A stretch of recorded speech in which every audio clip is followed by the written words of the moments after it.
No one in the quiet little town expected anything remarkable to happen that night, but for Leora Halden, everything shifted the moment she stepped outside and saw the glow of unfamiliar headlights on her driveway. It was the kind of night where the air felt soft, almost thoughtful, and the moon hung low like it wanted to hear every secret whispered beneath it. Leora had just finished locking up the small cafe where she worked evenings, still wearing her apron and still carrying the tired weight of a long day. She was not expecting visitors. She certainly was not expecting him.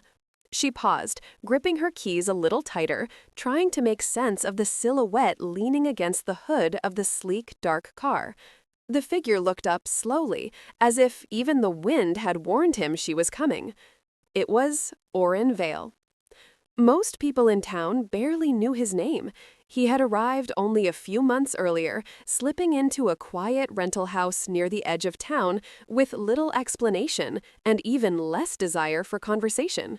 But Leora had noticed him, the way someone notices a half-familiar song in the background, something they can't quite place but can't ignore either.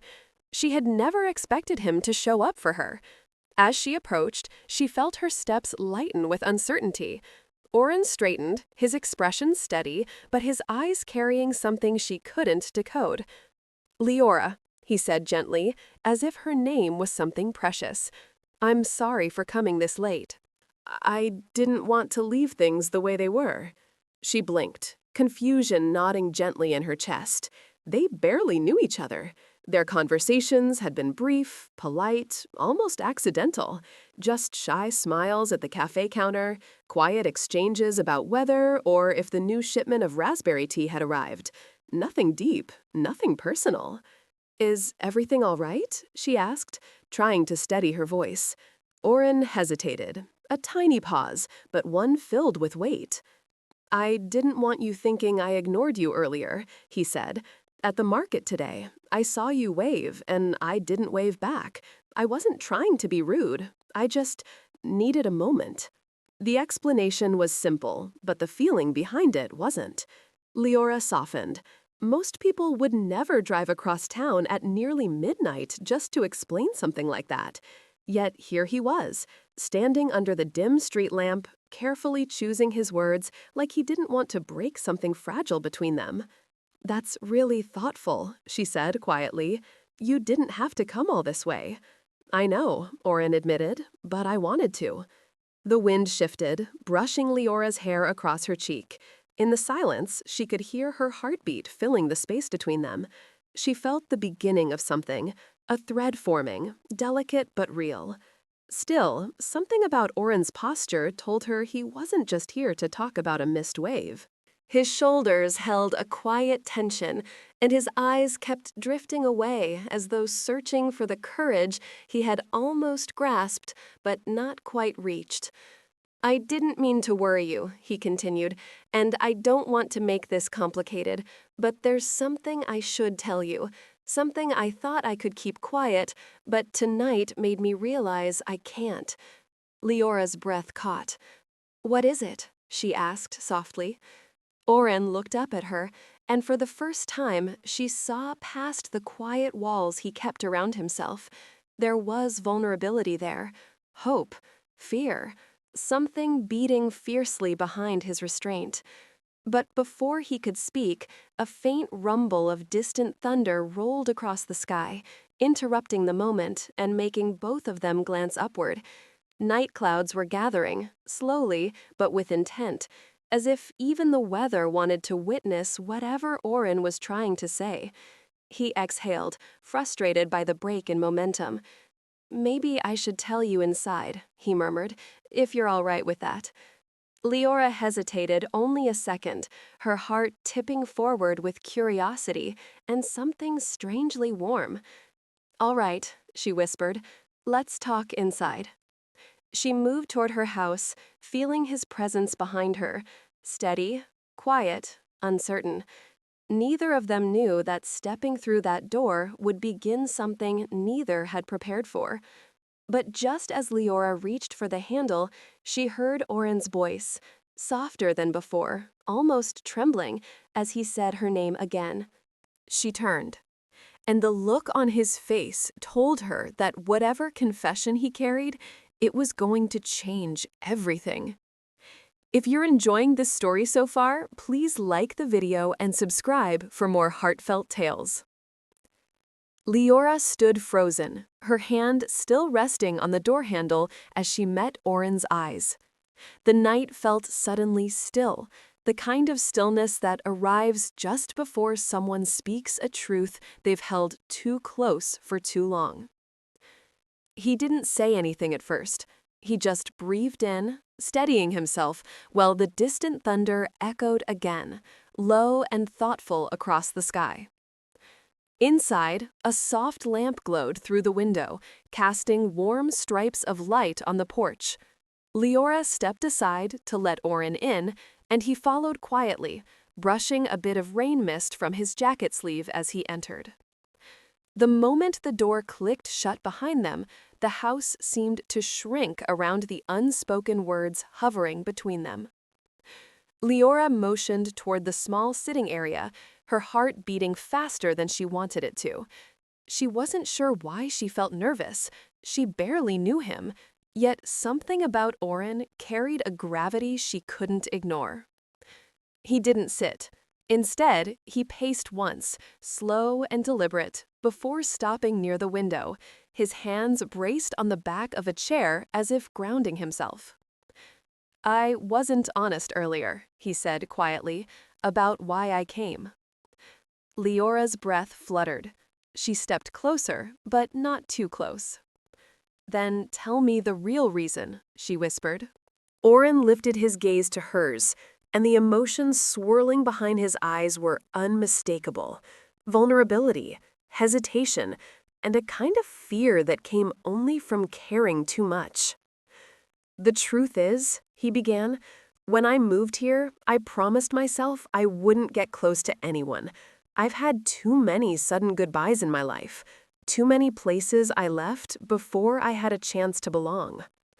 Leora's voice softened. "That sounds lonely." "It was," he admitted. "And when I met you, I didn't expect anything, but you made this place feel different. You made me feel different." Her breath caught. She wasn't ready for that, not from someone who carried mystery like a second shadow. He didn't look away. "I came tonight," he said, "because today, when I didn't wave back, I saw your smile fade, and it hit me harder than it should have, harder than I could explain. It scared me how much it mattered." Leora felt warmth rise in her chest, gentle, unexpected, and confusing all at once.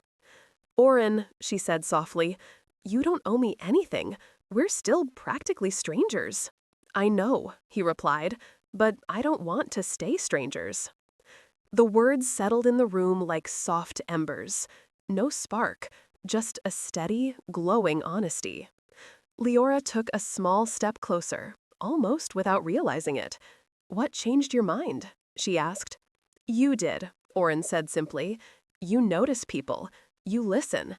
And I haven't been noticed in a long time." Something in Leora's heart shifted. Not falling, not rushing, but opening, slowly and safely, the way petals open to dawn after a long night. Before she could respond, a sudden gust of wind rattled the window pane, hinting that the storm outside was deepening. The lamp flickered. Shadows stretched quietly across the room. Oren glanced at the window, worry flickering in his expression. "Maybe I should go," he said reluctantly. "The weather's turning." "You drove all this way," Leora replied, surprised by how quickly the thought of him leaving unsettled her. "Let the storm pass first."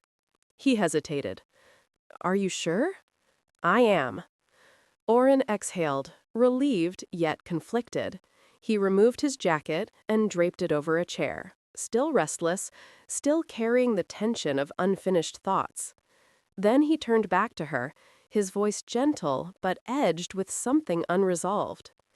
"There's more I need to tell you," he said, "but I don't want to overwhelm you tonight." Leora folded her arms loosely, tilting her head. "You can trust me with whatever it is." He smiled. Barely, but it was there. A small spark of gratitude beneath everything he was trying so hard to protect. I do trust you, he said. That's what surprises me. Thunder rolled again, closer this time, and the lights flickered once more. Oren's eyes moved toward the ceiling in concern. Looks like the storm's only getting worse, he murmured. Leora nodded, glancing toward the window where the first drops of rain slid down the glass. And just when the moment felt steady, peaceful even, the lights snapped off completely, plunging the house into darkness. Leora gasped, her pulse jumping. Oren stepped closer, his voice low and steady in the dim room. "It's all right," he said softly. "I'm right here." The darkness held its breath around them, tightening the moment into something fragile and electric. And yet, Leora sensed this was only the beginning of what Oren needed to reveal. The darkness felt almost unreal at first, as if the storm had reached through the sky and gently pressed its hand against the house. Leora stood still, letting her eyes adjust while rain whispered against the windows. Oren stayed close, not touching her, but near enough that she could sense his presence like a steady anchor in the dimness. "I'll check the breaker," he said softly. But Leora reached out a hand, not to grab him, just to pause him. "Wait, it's all right. It's just a power flicker. It happens every storm." He nodded, but he didn't step back. Outside, thunder rolled like distant drums, low and thoughtful, not loud enough to frighten, but strong enough to deepen the moment between them. Leora felt her heartbeat settling, though her thoughts stayed tangled.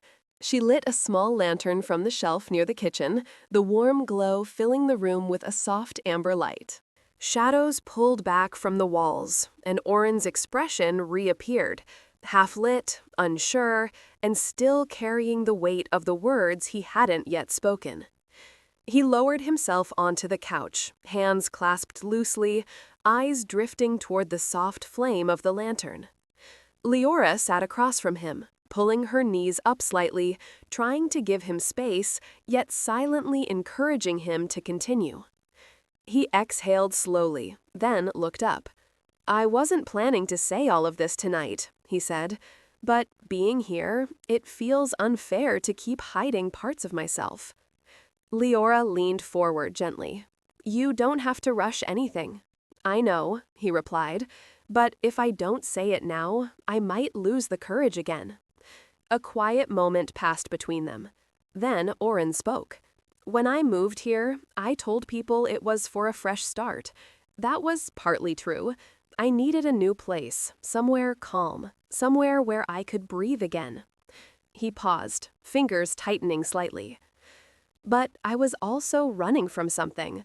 Not danger, not anything dramatic, just the sense that I had become invisible in my own life. I kept showing up for everyone, and no one really saw me, not the real me." Leora felt a soft ache rise behind her ribs. She knew that feeling more deeply than she wished to admit. "So, when you came into town," she whispered, "you wanted a quiet life."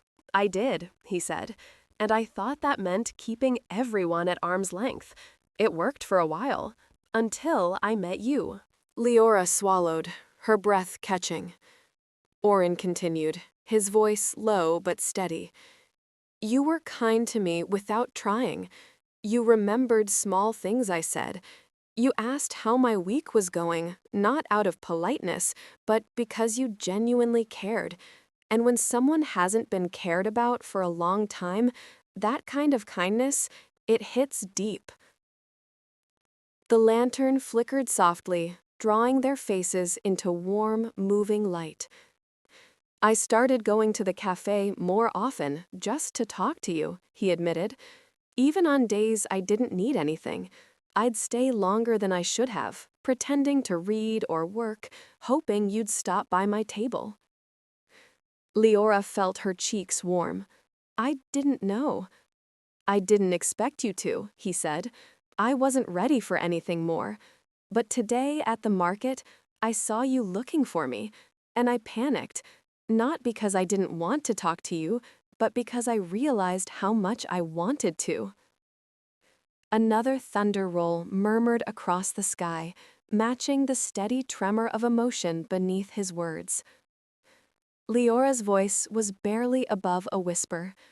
"So when you didn't wave back, it wasn't because you didn't want to see me?" Oren shook his head, his expression pained but open. "It was because I wanted to see you too much." Her breath unsteadied again. Outside, the storm thickened, rain streaking the windows like falling threads of silver. But inside, everything felt warm, fragile but warm, as if the lantern's glow wrapped the room in soft honesty.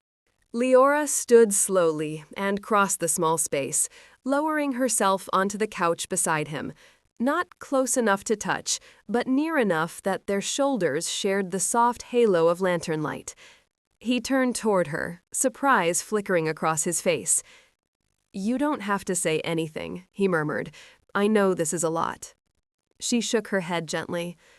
"I just want to understand," she whispered, "and I want you to feel safe enough to tell me everything you need to." Something in his posture softened, like a quiet knot inside him finally loosened. But then his gaze drifted toward the window again, troubled. "There's one more thing," he said quietly, "something I've been avoiding, and I'm afraid it might change the way you look at me." Leora's pulse tightened, a soft worry blooming across her chest. "What is it?" she asked. Oren looked down at his hands, gathering courage like breath. "When the storm passes," he said, "I'll tell you." The lantern flickered once more, and the room fell into a deep, expectant quiet. And Leora realized that whatever Oren was holding back, it was something that might shift the ground beneath both of them. The storm wrapped itself around the house like a restless tide, waves of rain rolling across the windows, while the lantern glow drifted gently between them. Leora sat beside Oren, her heartbeat steady but full of questions she couldn't yet voice. Oren hadn't moved since his last words. He sat very still, staring at the low flame, as if searching for courage in its quiet flicker. Leora folded her hands in her lap, giving him space, but staying close enough to show she wasn't going anywhere. "You don't have to wait for the storm to pass," she said softly. "I'm right here now." Oren took a slow breath, his shoulders rising and falling with a heaviness that made Leora ache for him. "It's not easy," he admitted. "I've never explained this to anyone." She nodded gently. "You don't have to make it perfect, just honest." He looked at her then, really looked, as though weighing whether the truth would push her away. Finally, he spoke. "When I arrived in this town, I wasn't just tired of my old life," he said. "I was recovering from something that changed me, something that left a mark I wasn't sure I could shake off." Leora felt her chest tighten. "Were you hurt?" "Not physically," Oren replied. "It was more like losing a part of myself without realizing it until it was gone." He paused, fingers tracing the edge of the couch cushion. "I was engaged once," he continued quietly, "a long time ago. We were together for years. I thought we understood each other, that we were building something steady and lasting. And then, one day, she told me she felt like I was fading from my own life and from hers." Leora blinked, the tenderness of the confession sinking deep.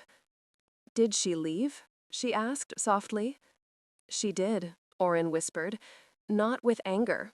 Not with cruelty, just with sadness. She told me I had forgotten how to let people close, that I lived with walls so high she couldn't see over them anymore." He looked down again, jaw tightening with quiet emotion.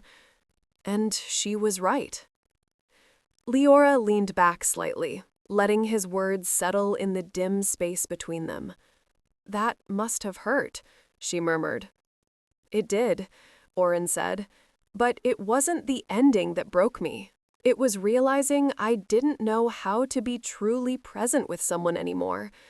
I spent so much time trying to protect myself from loss that I pushed away anyone who tried to know me. Another soft rumble of thunder drifted through the room. Oren rubbed his palms together slowly.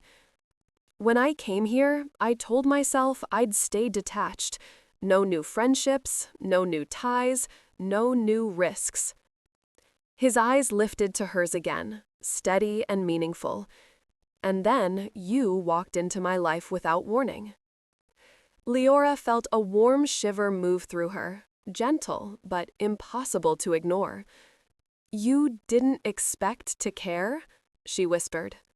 "No," he admitted, and when I realized I did, I panicked. I didn't know how to let myself feel something again without fearing it would disappear. A quiet tension settled between them, not sharp, but full of emotion. Leora touched her fingertips lightly to the edge of the couch cushion, grounding herself. "Oren," she said softly, "I'm not asking you for anything. Not promises, not perfection, just honesty, and that's what you're giving me." He looked almost startled by her kindness. "You're not upset?" he asked. She shook her head gently. "Why would I be? You trusted me with something painful. That means more than you think." Oren inhaled slowly, as though letting her words soften something inside him. Outside, the storm began to ease, the rain turning lighter and the thunder drifting farther away. The lantern's glow felt warmer now, steadier, casting soft gold across the small room. For a moment, everything was quiet.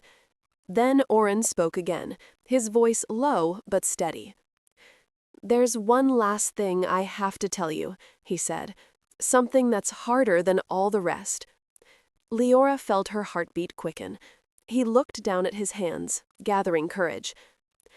"I didn't just come here tonight because of the market," he added. "I came because I realized something earlier, something about how I feel when I'm around you." Leora froze, her breath soft and unsteady.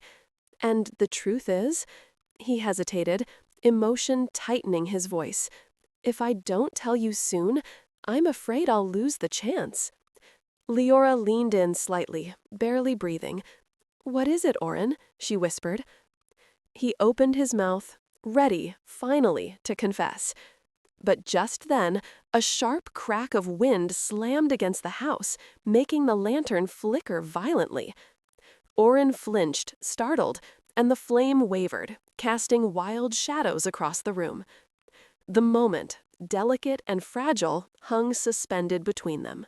And Leora realized his confession was closer than ever, yet still out of reach for just a little longer. The lantern flickered wildly, its flame bending sideways as the wind struck the house again. Leora steadied it with her hand, her breath tight in her chest, her eyes fixed on Oren. He stood completely still, shoulders tense, as if the storm itself had interrupted something he had fought all night to be brave enough to say. When the lantern finally settled, its warm glow smoothing back into place, Oren exhaled slowly. "I'm sorry," he murmured, rubbing a hand over his face. "I didn't expect the weather to keep interrupting." Leora offered a small, steady smile. "It's all right. Nothing needs to be rushed." But inside, her heart beat with quiet urgency. She could feel it, the moment he had been circling around since the moment he showed up on her driveway. He lowered himself back onto the couch, his posture gentler now, though still threaded with hesitation. Leora sat beside him again, the small space between them filled with a soft, pulsing tension. He looked down at his hands, then up at her, eyes steadier than before. "I'm scared," he admitted. "Of what?" she asked softly. "That I'm going to say the wrong thing," he said, "or that I'll say the right thing, and it will still be too much." Leora shook her head gently. You're not too much, and tonight has shown me you're braver than you think." He took that in slowly, the words softening the tight line of his shoulders. Finally, he breathed in, then out, gathering every frayed edge of courage left in him. "Leora," he began, voice low and trembling with sincerity, "ever since the day you welcomed me into that little cafe with that warm smile, something shifted in me." She felt warmth bloom in her chest. "You showed me kindness without expecting anything back," he continued. "You noticed me when I was trying so hard to stay unnoticed, and every time I saw you, something in my life felt less heavy." Her eyes softened, her pulse fluttering. "I didn't understand what it meant at first," he said. "I kept trying to ignore it. But today, when I thought I disappointed you, it hit me how much your opinion matters to me, how much you matter to me." Leora swallowed gently, her breath catching. "And the truth is," he paused, voice thick with emotion, "I came here tonight to tell you that I care about you, more than I expected, more than I planned, more than I tried to avoid." Her heart softened, not rushing, not spinning, just unfolding quietly like dawn. "Oren," she whispered. He shook his head lightly, still gathering strength. "There's more." Leora waited, patient and steady. "I don't know where this goes," he admitted. "I don't have everything figured out, but I know what I feel when I'm around you, and I know I don't want to keep pretending it's nothing." Silence, soft and warm, filled the air. The storm had faded now, leaving only the gentle patter of leftover rain and the quiet hum of a settling house. Leora's reply came slowly, from a place deep and honest. "I wondered about you too," she said. "Every time you walked into the cafe, I felt something shift. I didn't understand it, but I noticed it." Hope flickered in his eyes, small, fragile, and bright. "And," she added, "I never thought someone would drive across town just to explain a simple moment. That meant more than you know." Oren's breath shuddered out, relief threading through it. "I didn't want to hide anymore," he whispered. She reached out, hesitating only for a heartbeat, then gently placed her hand over his. It was a soft touch, a safe one. His fingers tightened around hers, careful and grateful. Neither spoke for a long moment. They didn't need to. The warmth between them said enough. Oren's voice finally returned, quiet and steady. "I don't want to rush anything," he said. "I just want the chance to know you, really know you, if you'll let me." Leora smiled, a soft, earnest smile that reached her eyes. "I'd like that," she whispered. Relief washed over his face, blending into something tender and hopeful. The lantern's glow wrapped them in gentle light, the storm now only a distant memory. Outside, the clouds parted slowly, revealing a faint stretch of moonlight breaking through, as if the sky itself were finally exhaling. Leora leaned back against the couch, close enough for their shoulders to nearly touch. Oren relaxed beside her, the tension he carried for so long melting away, piece by piece. For the first time since he arrived in town, he looked at peace. And Leora felt something she hadn't felt in a long time, the quiet beginning of something new, something gentle, something real. They stayed like that for a while, letting the night calm around them, letting the moment settle into something lasting. And when the lantern flickered softly again, it felt less like an interruption and more like a warm, hopeful spark lighting the path ahead.